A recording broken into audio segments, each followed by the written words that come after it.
Nós tivemos ao longo da história várias pessoas que fizeram diferença para a humanidade, seja para o bem ou para o mal. Mas raríssimos foram os casos em que alguém conseguiu pesar a balança para os dois lados, e em ambos fazendo diferença real no curso da história. Bem-vindos a mais um vídeo do canal Curioso e Fatos, onde vamos conhecer a trajetória dessa personalidade ímpar, depois da vinheta.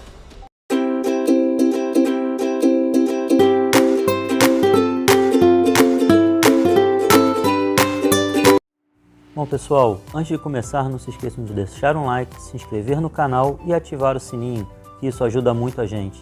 Agora vamos para o vídeo. Nascido em Wiertz, na época Alemanha, hoje território polonês, em 23 de março de 1912, Wernher von Braun, filho de pais da aristocracia sueca-prussiana, frequentou as melhores escolas particulares da Alemanha. Demonstrou interesse pela astronomia e habilidades técnicas muito precocemente. Aos 10 anos de idade, ganhou de presente de sua mãe um telescópio. Com 12 anos, inspirados pelos recordes de velocidade de Max Weller e Fritz von Opel em carros movidos a foguetes, causou um reboliço nas ruas ao acionar uma carroça de brinquedo com fogos de artifício, tendo sido recolhido sob custódia da polícia local até seu pai buscá-lo. Aos 17 anos, concebeu um conceito de projetos de exploração científica, apoiado em aplicações industriais no segmento de foguetes, e desenhou um programa baseado numa organização complexa, capaz de produzir grandes sistemas operacionais, sendo um contraponto aos grupos amadores no desenvolvimento de foguetes, que na década de 1920 eram impulsionados pelo progresso científico e os romances de Júlio Verne. Em 1934, aos 22 anos, concluiu o doutorado em Física, obtendo o título de PhD pela Universidade de Berlim, com a tese Contribuições Teóricas e Experimentais para o Problema Estrutural nos Foguetes a Combustível Líquido. Essa graduação o levou a atuar no campo de pesquisas do Exército, em Kummersdorf, a cerca de 30 km ao sul de Berlim. Naquele mesmo ano, um foguete concebido por ele atingiu 2.200 metros de altitude. Entre 1935 e 1937, von Braun e a equipe de Ernst Haeckel desenvolveram um motor-foguete destinado ao uso em aviões, primeiro em Rumseldorf e mais tarde em Neuhardenberg, onde o motor-foguete foi testado em um Heinkel HS-112. No período entre 1937 e 1945, Wernher von Braun foi o diretor técnico do Centro de Pesquisas do Exército de Peenemünde, onde liderou o desenvolvimento do míssil Aggregat 4, ou A4, um grande foguete movido a combustível líquido que logo depois de suas primeiras missões passou a ser conhecido como Vergeltungswaffe 2, ou V2. Esse foi o primeiro míssil terra-a-terra a combustível líquido operacional do mundo, contando com sistemas de giroscópio que permitiam estabilizar e controlar o voo de forma automática e autônoma. Em 1943, durante uma das visitas de von Braun ao quartel-general de Hitler, ele exibiu um filme colorido mostrando a decolagem de um A4. O Führer ficou tão entusiasmado que concedeu pessoalmente a von Braun o título de professor, que na Alemanha da época era um título excepcional para um engenheiro de apenas 31 anos de idade. O primeiro V2, para fins de propaganda, foi lançado contra a Inglaterra em 7 de setembro de 1944. Naquele mesmo ano, von Braun e Walter Dornberger foram condecorados com a Cruz do Cavaleiro do Mérito da Guerra pelos resultados das operações com o V2.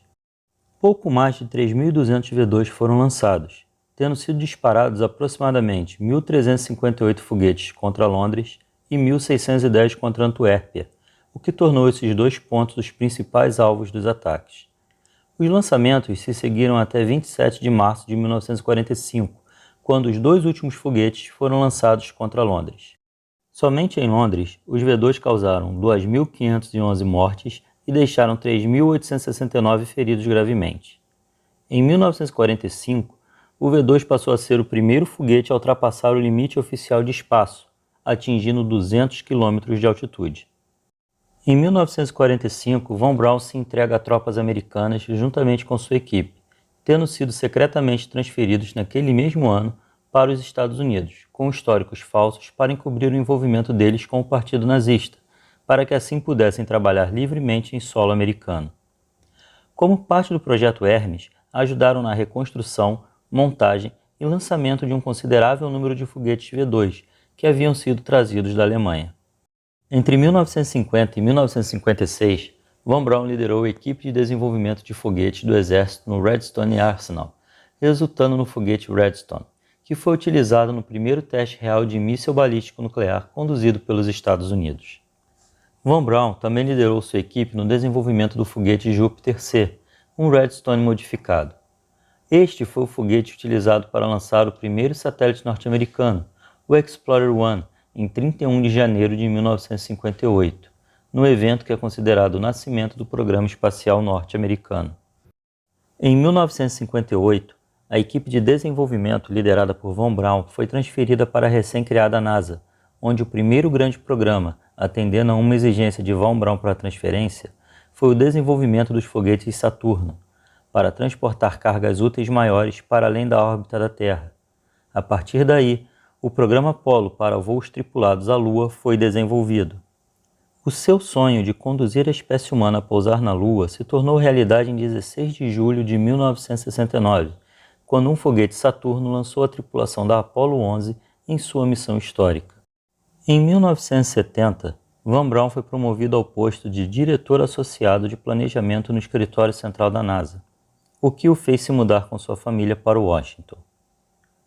Com a mudança nos rumos no programa espacial adotado pelo presidente Nixon, Von Braun resolveu deixar a NASA em maio de 1972. Após deixar a NASA, Von Braun se tornou vice-presidente de Engenharia e Desenvolvimento na Fairchild Industries. Em 1973, Von Braun descobriu possuir um câncer, mas ele continuou dando palestras em colégios e universidades, prosseguindo em sua campanha para cultivar o interesse de estudantes e novas gerações de engenheiros em voos espaciais tripulados e foguetes. Em 1977, foi concedida a Von Braun a Medalha Nacional da Ciência, mas ele estava hospitalizado e não pôde comparecer à cerimônia na Casa Branca.